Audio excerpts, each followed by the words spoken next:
पाथर पूजे हरी मिले तो मैं पूजू पहाड़, ताते वो चक्की भली पीस खाए संसार। काकर पाथर जोड़कर मस्जिद लई बनाए, तापर मुल्ला बांग दे क्या बहरा हुआ खुदाए।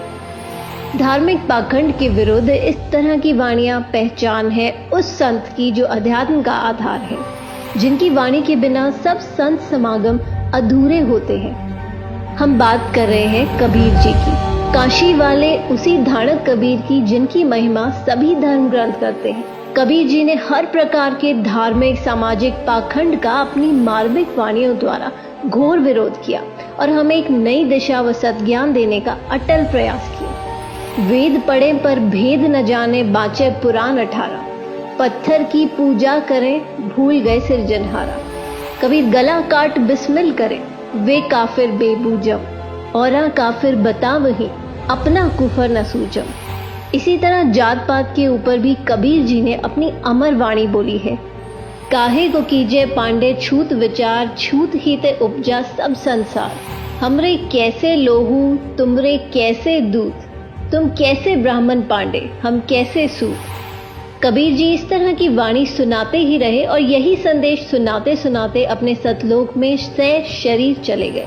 और कबीर साहिब जी जाते जाते भी 120 वर्ष की आयु में ऐसी भ्रांति को दूर कर गए जो उस समय पंडितों ने फैला रखी थी। काशी के तो पंडित कूके मगर मरो न कोई, वातो पृथ्वी सूची नाही, त्रिशंख पड़ा बिलाए। उस समय हिंदू धर्म गुरुओं पंडितों ने एक प्रथा बना रखी थी कि जो व्यक्ति काशी में प्राण त्यागता है उसे स्वर्ग प्राप्त होता है, तथा जो मगहर में मृत्यु को प्राप्त होता है वो गधा बनता है। कारण यह बताया जाता था कि मगहर नगर शिव के श्राप से श्रापित है। वहां की आमी नदी भी शिव जी के श्राप से सूख गई थी। यह धर्म गुरुओं का मनमाना आचरण बताते हुए पूर्ण परमात्मा कबीर साहिब जी कहते हैं, भूमि भरोसे बूढ़ ही कल्पत है दहुदीन, सबका सदगुरु कुल धनी मगहर बये ल्योलीन। इस वाणी में कबीर साहिब जी समझाते हैं कि मनुष्य स्वर्ग जाएगा या नरक, यह मनुष्य के कर्म आधार से निर्धारित होता है। परमात्मा कबीर साहिब जी कहते हैं कि भक्ति करनी चाहिए, भक्ति नहीं करने वाला व्यक्ति दुनिया की किसी भी जगह मृत्यु को प्राप्त हो उसे नरक ही प्राप्त होगा। मुक्ति खेत मथुरापुरी, वहाँ कीना कृष्ण की लोल, कंस केसी चानौर से वहाँ फिरते डामाडोल। परमात्मा कहते हैं कि मथुरा जिसे आप लोग मुक्ति का धाम बताते हो, क्योंकि श्री कृष्ण जी ने वहाँ लीलाएं की थी, लेकिन उसी मुक्ति धाम में कंस केसी चानौर की दुर्गति से मृत्यु हुई। परमात्मा कहते हैं कि स्वर्ग नरक कर्म आधार से प्राप्त होते हैं, किसी जगह विशेष पर मरने से नहीं। कबीर जी ने इसी भ्रम का निवारण करने के लिए कहा कि मैं मगहर में अपना शरीर छोड़ूंगा और तुम सब देखना कि मैं कहाँ जाऊंगा। इस बात से हजारों की संख्या में लोग निश्चित दिन मगहर में पहुंच गए। कबीर जी ने कहा कि मैं बहते पानी में स्नान करूंगा। राजा ने बताया कि यहाँ एक आमी नदी हुआ करती थी जो भगवान शिव के श्राप से सूख चुकी है। कबीर जी ने उस नदी की तरफ अपने हाथ से इशारा किया, जैसे ट्रैफिक पुलिस वाहनों को चलने का इशारा करती है। इशारा करते ही थोड़ी दूरी पर एक बम फटने जैसी आवाज आई और नदी पानी से भरकर चल पड़ी। सभी ने ये लीला देखकर कबीर जी की जय जयकार की और नदी में स्नान किया। कबीर परमात्मा की लीला का आज भी जीवित प्रमाण है और आज भी आमी नदी में पानी बह रहा है। मगहर के नवाब बिजली खान पठान व काशी नरेश वीर देव सिंह बघेल जो कबीर जी के शिष्य बन चुके थे, वो दोनों ही अपनी अपनी सेना लेकर वहां पहुंच गए थे। स्नान करने के बाद कबीर जी ने उनसे पूछा कि सेना किस लिए लाए हो। दोनों राजाओं ने गर्दन नीची कर ली। तभी वहां खड़ी भीड़ में से आवाज आई कि मुस्लिम लोगों ने कहा, आप हमारे पीर हैं, हम आपका अंतिम संस्कार मुस्लिम रीति से करेंगे, इन काफिर हिंदुओं के हाथ नहीं लगने देंगे। हिंदुओं ने कहा कि हम कटकर मर जाएंगे, लेकिन भगवान आपका शव इनके हाथ नहीं लगने देंगे।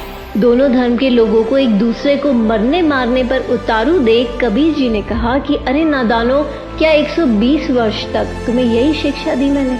सभी शर्मिंदा हो गए। कबीर जी ने आदेश दिया कि यदि आपस में लड़े तो तुम सबको मेरी 3 तलाक है। मेरे जाने के बाद शरीर के स्थान पर जो कुछ भी मिले आधा आधा बांट लेना, लेकिन लड़ना मत बच्चों।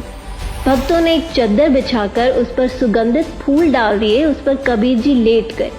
एक चद्दर ऊपर डाल दी, थोड़ी देर में आकाशवाणी हुई, उठा दो पर्दा, इसमें नहीं है मुर्दा।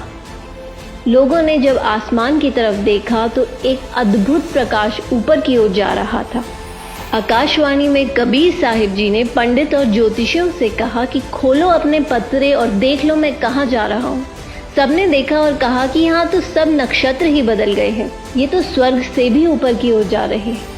तभी तुरंत चद्दर हटाकर देखा तो दोनों चद्दरों के बीच में सुगंधित फूल मिले, जिसे देखकर सभी हिंदू मुसलमान जो लड़ाई करने वाले थे वो आपस में लिपटकर फूट फूट कर रोने लगे। सभी एक दूसरे के गले लगकर इस प्रकार रोने लगे जैसे बच्चों की माँ मर जाती हो, जैसे वो अनाथ हो गए हों।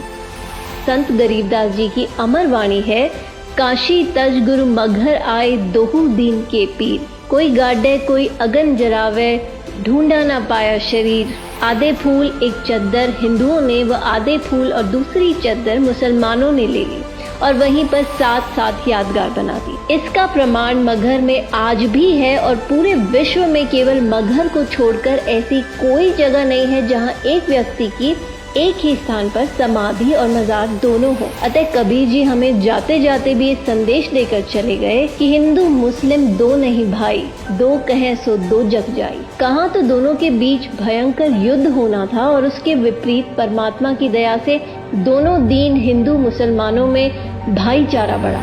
लेकिन परमेश्वर दयालु है, उन्होंने जाते जाते भी उस अनर्थ को टाल दिया। तभी तो कहते हैं, आग लगी आकाश में झड़झड़ पड़त अंगार,